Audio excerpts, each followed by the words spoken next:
Good afternoon and welcome. I am Dr. Maya Bird-Stewart and welcome to our segment on health and wellness. Today we're going to cover topics that are very important. Today we're going to look at best practices to knowing and understanding how to take care of ourselves, and we'll also cover some important issues that are dealing with women overall. Let's go.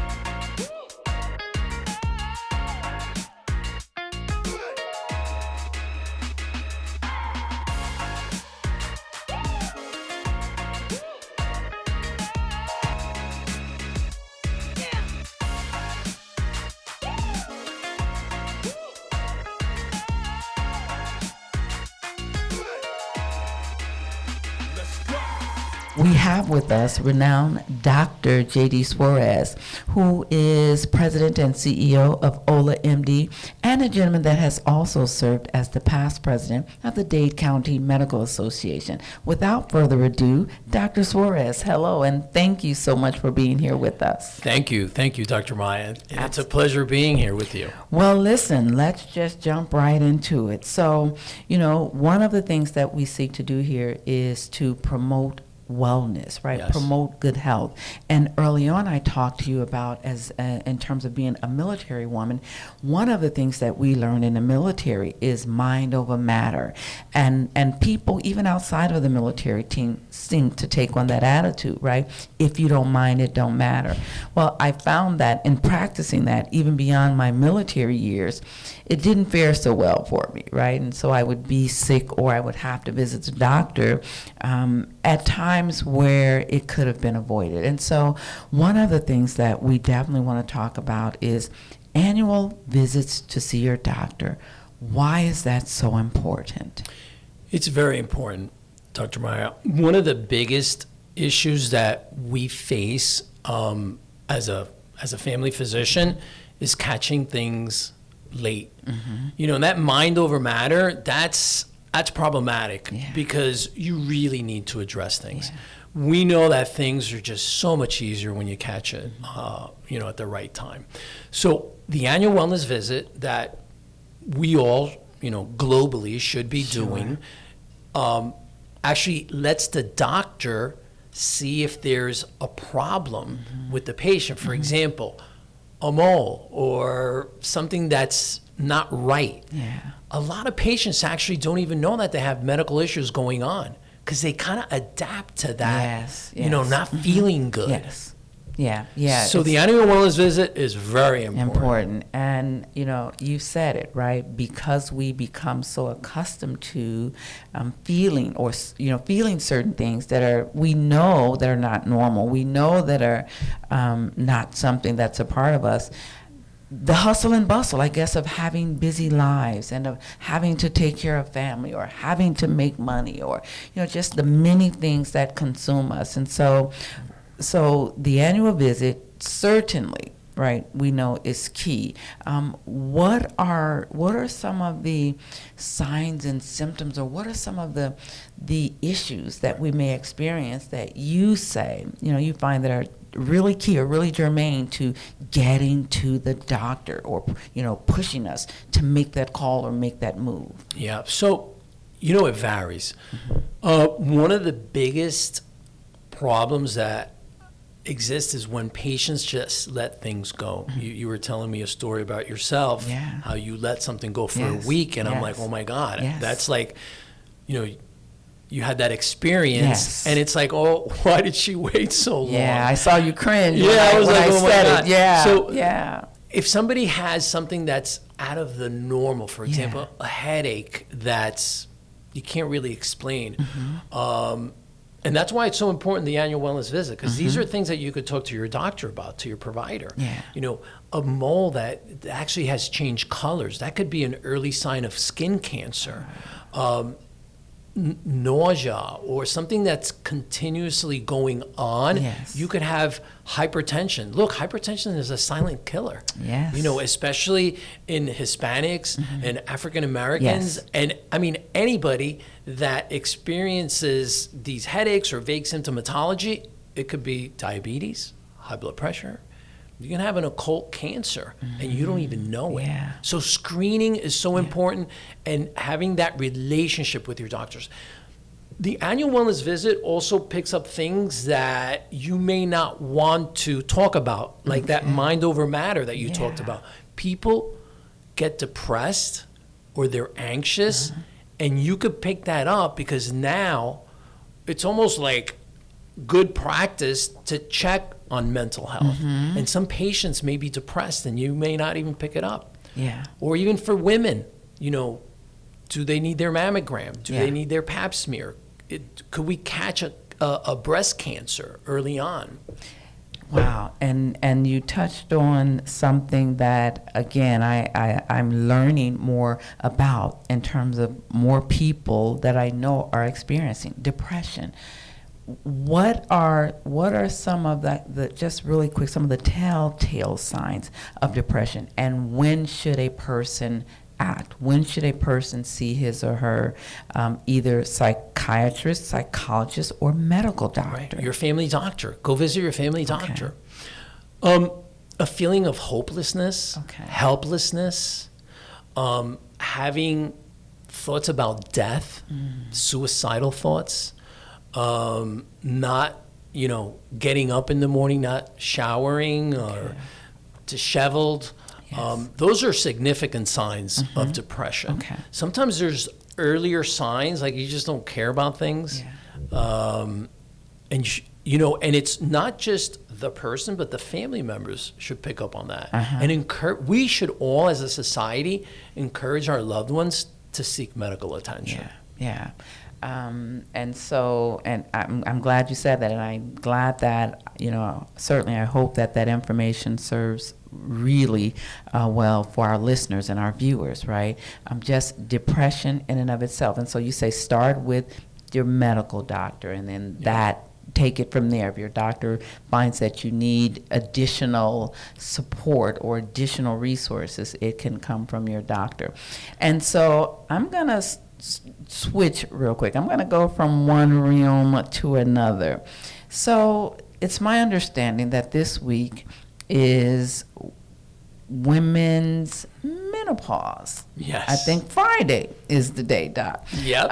As I'm taken aback because I didn't know we had such a day, but I'd love to have you touch on that. So now every October, which is also breast cancer awareness, month, and here at Atlantis University, we are recognizing overall health, certainly breast cancer, and just overall health through the series that we're doing on as it relates to health and wellness, and talking about depression, talking about signs to ensure that we are getting the help that we need from a medical standpoint, making sure that we're not practicing mind over matter. Right. And so as it relates to women's menopause, right, what are some suggestions, I guess, in terms of how to approach it or how to deal with it, particularly since it's not something that only lasts a week or a couple of days typically? You're right. You're 100% right. Look, and this goes into this preventative medicine and getting it out there and talking about things that are important. For many, many years, women have been suffering menopause. We're living longer. Women are living longer, and they're actually living longer without menstruation and actually suffering because of this hormonal imbalance. And it's not just women, it's men also. In women it's called menopause, like meno meaning your menstrual cycle, and then pause is like it stops. And then in men it's andropause. So it's like, I didn't know that. Yes, because their testosterone actually goes down. So there's a big movement that's going on now in society. New studies have shown that actually hormone replacement is very important with bioidentical hormones, and actually looking at what the symptoms a woman has or a man has, and actually addressing them. So imagine you could start having menopausal symptoms or perimenopause, just before menopause, at around the age of 35, 37, 38. Wow. 40. Yeah. Between 45 to 55 is around the time that you could get menopausal, and it can last up to 15 years or longer. Wow. And you're suffering with hot flashes. Did you know that 15% of women quit their jobs because of menopause? Wow. And they're suffering and not actually mentioning it. Yeah. And signs of depression. Yeah. Their hair changes, their skin changes. They get palpitation, they get depression, anxiety. Yeah. They have problems with their skin, hot flashes, cold flashes. I mean, the list goes on and on and on and on the symptoms that they have. Wow. And so up to 15 years, didn't know that, women quitting their jobs. And I guess, Doc, that just speaks to the severity of it, as, not on everyone, because I imagine, every woman responds differently, Right. As it relates to menopause. But the severity of it, it sounds like, a quick fix, go and take hormones or well, there are some that aren't able to do that. Are there more, and we don't have to get into, I don't want to make you get into Right. nitty gritty, but more natural resources to address menopause and andropause for men, other than the medications that are typically prescribed? So, yes and no. Let me tell you what happened. We lost an entire generation of women because of a study that was called the Women's Health Initiative.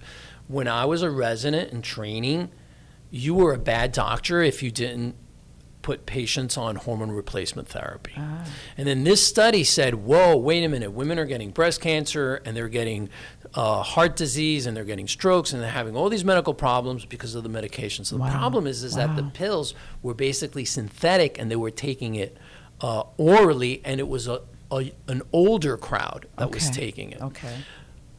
New studies have recently come out. So all these women did not take, we all stopped giving hormone replacement therapy because you were a bad doctor if you did give it. So, the medical community, basically, it's like, wait, give it, don't give it, where are we?